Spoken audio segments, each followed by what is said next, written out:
when we're coming in the morning. They howl when we're leaving at night. They howl when the coyotes howl. They howl sometimes with the train, and then sometimes they just howl to kind of break the. You can see it just brings a balance to the pack. Sometimes they howl after dinner. But the best howl of all is when you first start working here. When everybody leaves, they'll all howl, and it's this kind of, in the morning it's a yappy happy howl, and in the daytime, when you're leaving at night, it's kind of a most sorrowful kind of goodbye kind of howl. And when you leave by yourself and everybody's still here after you've been here for a month or two and they know you, they'll actually give you your own personal howl, and that's like the day you go, wow.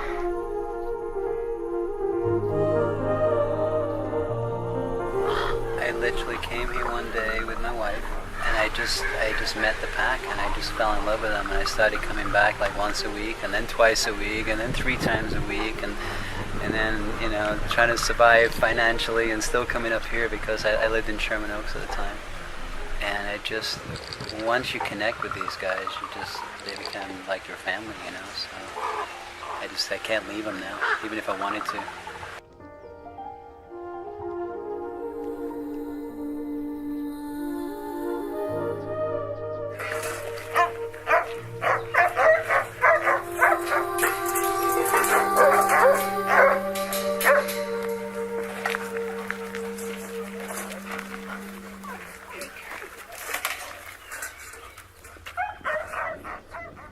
Usually 2 or 3 is the age when they start to become a problem for people.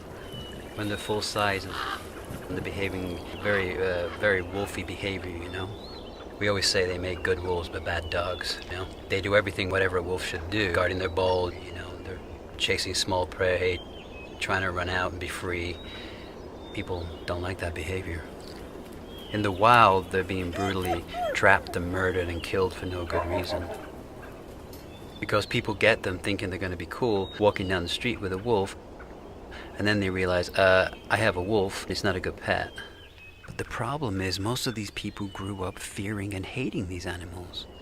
The whole mythology behind wolves, you know, the werewolf and the killers and the evil, and, you know, it's all about religion and folklore and different things like that. But originally we coexisted with these animals and we were friends.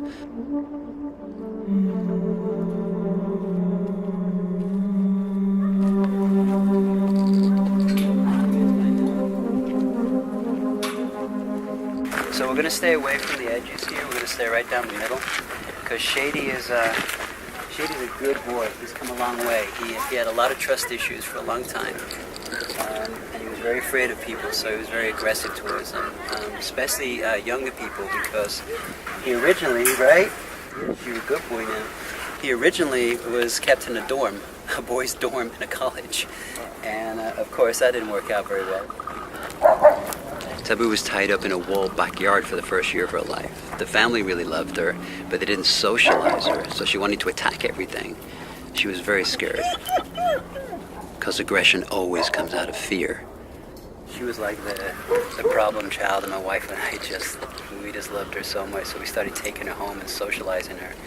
These guys were part of a sideshow in Alaska. There were about 26 of them. They were born and raised on chains. They lived their whole lives on chains. So the government out there said they wanted to close them down. They didn't know what to do with the animals, so they were just going to shoot them. He literally ate the back of his house off, dug all the way under the driveway, and made this tunnel all the way to the length of the driveway. He jumped through windows, he escaped, he did all the things that wolf dogs do. And then finally he said, I can't do this. This animal is just taking over my life.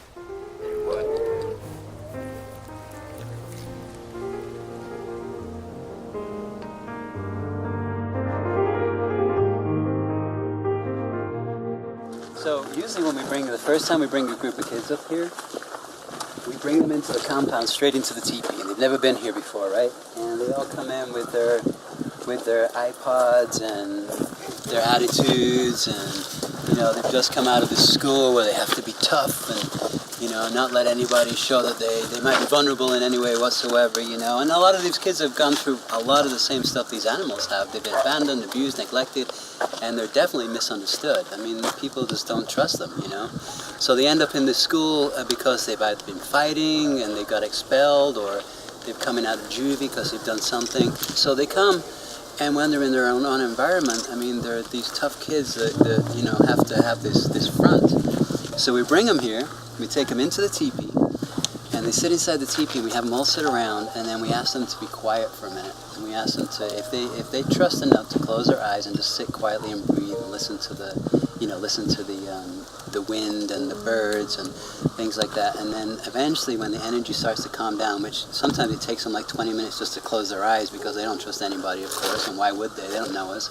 We're in the middle of nowhere in a teepee now. But when the energy starts to calm down in the compound, the pack will howl. And it's the most magical thing. All of a sudden, you've got these like 20 kids going, what? Where do you guys get the funding for this? It's all fundraising. Facebook, donations from the public. Most of our money comes from small donations from lots of people. We had about 8 sick animals that year, and they just drained our account. And I got there and I saw this pathetic looking creature with her ears all bleeding, and she had fleas all over, and she did not look well. I went and I sat close to her, and I moved closer and closer and closer. We didn't know she was going to bite. We didn't know anything about her. She's not in good shape, but I can't leave her. So I called Paula, my wife, and she was sick in bed. She had a fever, and I said, you got to get up and raise money. So she jumped out of bed. She got on the phone, she got on Facebook, and by the time I got Kira to the vet, she'd raised $500, which is what it cost that day. By the time I got her here, she'd raised $1,200, and by the next day, she'd raised over $5,000. These are all the people that donated to repair. We literally reached out to the community, and they saved their life.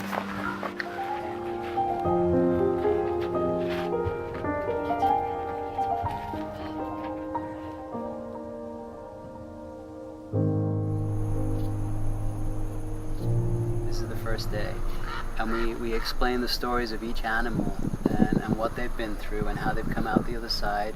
And there's a lot of lack of trust with these animals, and they've learned to trust again. There's a lot of abandonment, abuse, and a lot of misunderstandings, and they all start to relate with each of these animals, and they kind of get an idea for who they want to bond with, because, oh, he's like me, he went through what I went through, so they start to really feel that connection, and then the wall just drops, and all of a sudden you've got this kid in front of you again that you can talk to, right?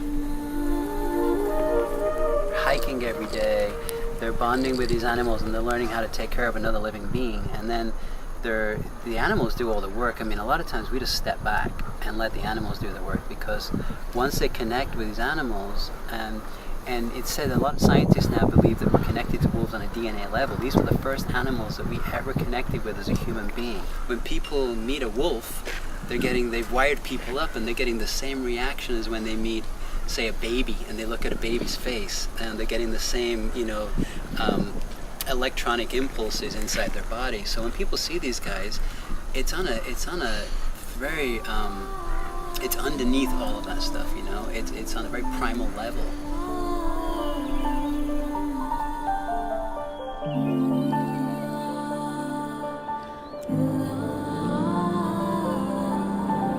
The treatment centers we work with, they're young adults and sometimes adults. We ask them to first try and be silent on the hike. It's really hard for people not to talk. Very difficult. And so they're silent on the hike, and we walk and they watch the animals, how the animals react with the land, and they bond with the animals, because that's how wolves bond while they're migrating. Much easier for them to connect with you once they're moving. So we take them on a hike, and then along the way we'll stop and I'll read a wolf principle.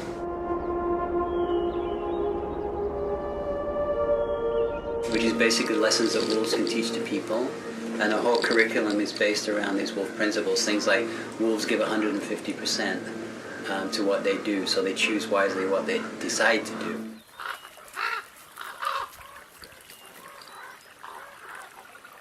one of our kids, one of our first kids, he'd been doing a lot of damage to the group home, and he had some aggression issues, and he came here and he learned how to build and he learned how to fix things, and he started going back and fixing stuff in the house, and now he's class president and he's talking about going into politics, and he's going to start coming back and mentoring some of the kids.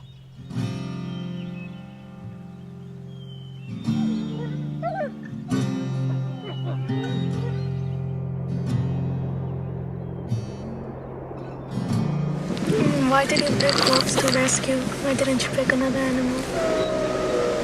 When I came here, it was like I didn't have a choice, you know. I just couldn't. They just picked me.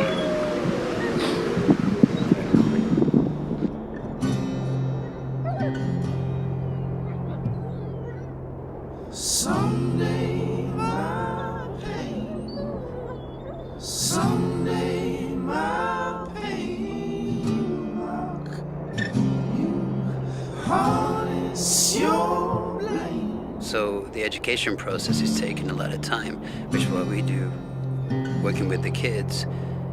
You know, bringing up a new generation of kids, because the generation that's running the country right now is not going to help these animals.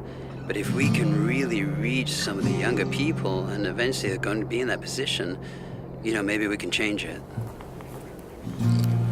What might have been lost? What might have been lost? What might have been lost? What might have been lost? Don't bother me. Don't bother. What might have been lost? Don't bother. What might have been lost? What might have been lost? Don't bother. What might have been with the wild wolves surround you. In the morning I'll call you, send it farther on.